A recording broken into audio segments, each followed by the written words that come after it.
เพศครับทุกคนมือนี้ยายจะไม่กล้าพามวนมือนี้ยายมาบวชหลานนะจ่าเด้อมาทำบุญบวชหลานตาทองนะจ่าเนาะเขามาแล้วก็อย่าลืมกดติดตามกดเป็นกำลังใจให้ยายในด้วยจ่าเด้อไปมือนี้มือจัดผม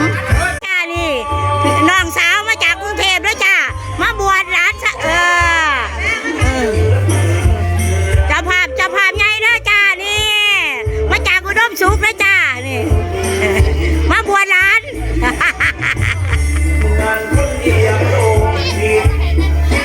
ว้ายว่าบวชหาใส่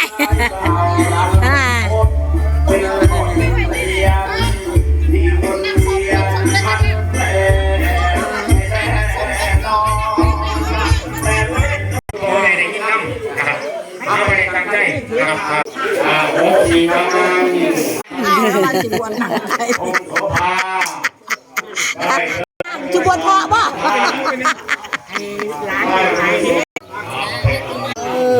ไม่ไงทิ้งไงทิ้งแกลูกแกร้านเอาโคสิกรรมให้แกลูกแกร้านเพื่อที่ไปอุปสมบทนี่ครับญาติเจ้าแม่กาตั้งใจเลี้ยงอาจจะบวชต้นหรือบวชสร้างอาจจะวางกันอีกเจอหนึ่งจับเพื่อนจับพี่พอปูด้วยเป็นยาคู่ยาซ่าคุณเด้อไอ้นี่ไม่แห้งผมออกลูกของพระพุทธศาสนานะครับท่องพระโมทัสสะให้ได้เพื่อให้ทอดกับพี่กิโยให้ได้สร้างเอ้าขึ้นมาเนาะสิ่งของต่างๆอู้นั่นพอพักพูดละเข้าไปนอกที่นอกมาแล้วอู้มาเพื่อกันซอยเลยได้เพิ่นดิโมทนาสาธุเพิ่นได้มาแล้วก็ได้ผู้ที่เสียสละได้พระเป็นว่าผู้ประเสริฐผู้รอดเลยนะครับประเสริฐเลยพี่น้องผมเป็นอยู่บ้านนายกบวชหลายพรรษาแล้วได้มีโต๊ะนี่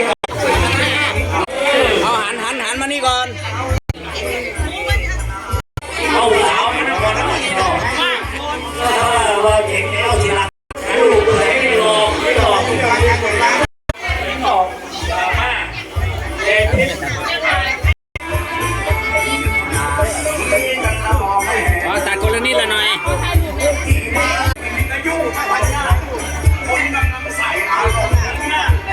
ว่างนี่แล้วนะเด้อ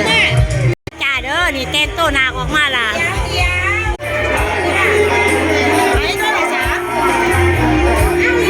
ไปแล้ว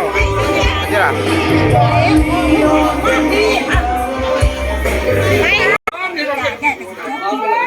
หัวร้านมาเพียงแค่นี้นะจ่าเด้อกระสอบพี่ได้คืนนี้ก็จะรีบกดติดตามกดเป็นกำลังใจให้ได้ดีจ้า